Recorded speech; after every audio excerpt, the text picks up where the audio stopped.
할렐루야, 안녕하십니까. 새봄이 돌아왔지요. 꽃도 피고요.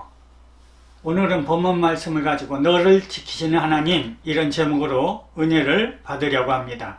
나바오라는 인디언의 풍습 가운데 성인식을 하는데 독특한 풍습이 있다고 합니다.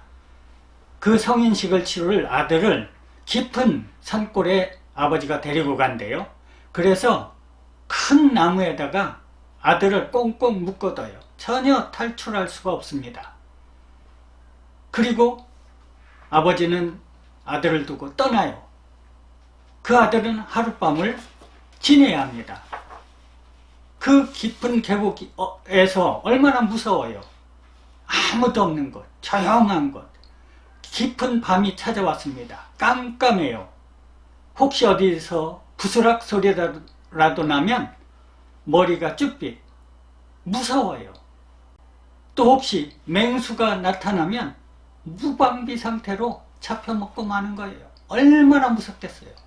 공포감에 벌벌 떠는 거지요.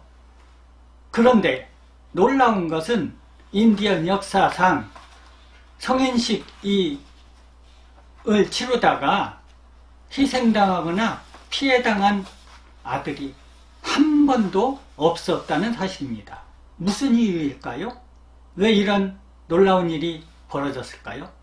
현장에 아들을 두고 떠난 아버지, 정말 떠난 게 아니라는 것입니다. 어느 정도 거리가 떨어진 곳에서 아버지는 큰 나무 뒤에 숨어서 아들을 한시도 눈을 안 팔고 지켜보고 있는 거예요. 화살통에 화살을 가득 채우고 손에는 화살을 들고 혹이라도 맹수가 나타나면 그 멋진 사격 솜씨로 활을 땡겨서 맹수를 저격하고 만다는 것입니다. 그래서 하나에도 피해를 당한 아들이 없었다고 하는 것입니다. 사랑하는 성도 여러분, 하나님의 자녀를 오늘도 불꽃 같은 눈동자로 우리를 지켜주심을 믿으시기 바랍니다. 오늘 본문 시편 121편 7절 8절에 보면 여호와께서 너를 지켜 모든 환난을 면하게 하시며 또 내 영혼을 지키시리로다. 여호와께서 너의 출입을 지금부터 영원까지 지키시리로다 말씀하고 있습니다. 아멘. 최근 우크라이나라는 나라가 러시아의 침략을 받아서 얼마나 처참합니까? 수백 명의 민간인들이 피해를 당하고 목숨을 잃고 시체가 질비하잖아요. 얼마나 처참해요. 전쟁은 이처럼 처참한 것입니다.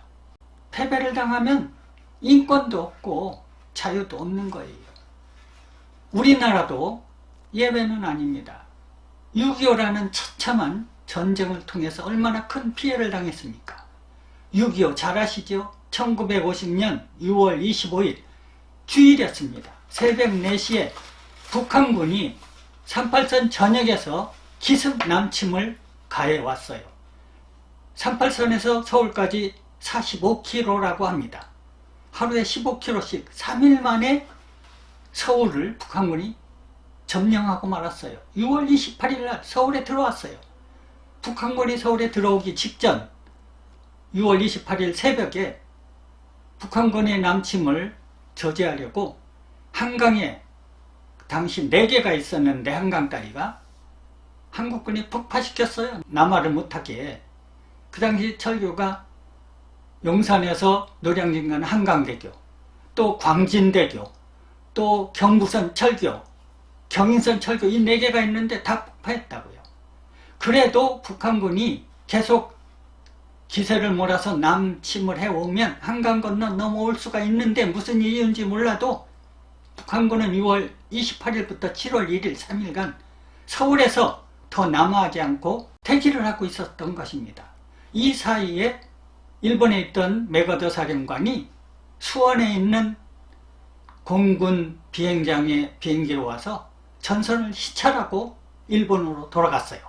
이때 메가더 장군은 인천 상륙작전을 구상을 하고 돌아갔다는 것입니다. 7월 1일 북한군은 한강을 넘어서 계속 남침해왔어요. 우리나라 거의 충청도, 강원도, 전라도 다 뺏기고 말았습니다. 그런데 묘하게도 낙동강 이남, 부산, 울산, 대구 이쪽만 조금 남았어요. 우리나라는 풍전등화, 우리나라 완전히 소멸될 뻔했던 것입니다.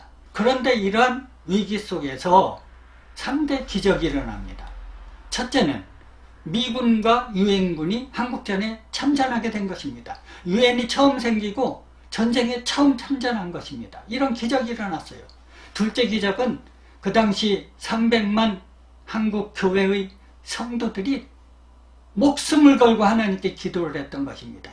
그래서 하나님의 손을 움직인 것입니다. 이게 기적이에요. 세 번째는 9월 15일 5천분의 1이라는 그 가능성밖에 없는 위험 속에서 메가더 장군이 인천 상륙작전을 감행해서 9월 15일 성공했어요. 그래서 하루 만에 9월 16일 인천을 탈환했습니다. 인천 상륙작전 성공했다는 소식을 듣고 남한에 내려와 있던 북한군은 혼비백산, 걸음아 나설려라고 북으로 퇴각하기 시작했던 것입니다. 이를 기점으로 유엔군과 한국군은 계속 북진 10월 1일 한국의 3, 4단이 38선을 돌파해서 북진했습니다. 10월 20날 평양을 탈환했습니다. 10월 30날 이승만 대통령이 평양에서 감격적인 연설을 하게 됐던 것입니다. 그리고 그 이후에 11월까지 한국군과 유엔군은 저 백두산 해산진까지 다 치고 들어갔습니다. 그런데 여기서 또 상황이 변해요. 중공군이 한국전에 개입하면서 유엔군과 한국군은 다시 밀려 후퇴하기 시작했어요. 서울을 빼앗겼어요. 이게 일사후퇴라는 것입니다. 평택 근처까지 밀렸단 말이에요. 이때 유엔군과 한국군은 다시 전열을 정비해서 다시 북침을 북진하기 시작했어요. 이때 38선을 기점으로 중공군과 우리 한국군과 유엔군이 밀고 밀리고 수없이 전쟁을 하다가 마침내 1953년 7월 27일 휴전협정을 해서 오늘에 이르고 있는 것입니다. 이때 6.25 때 하나님이 우리나라를 지켜주시지 않으셨다면 우리나라는 완전히 없어지고 공산치하가 되고 만 것입니다. 국제거지가 되고 말았을 것이에요. 우리를 지켜주시는 하나님 믿으시기 바랍니다. 코로나의 엄중한 사태 속에서 우리나라에서만 해도 2만 1,000명 이상이 목숨을 잃었어요. 이러한 엄중한 사태 속에서도 우리를 지켜주시는 하나님 믿으시기 바랍니다.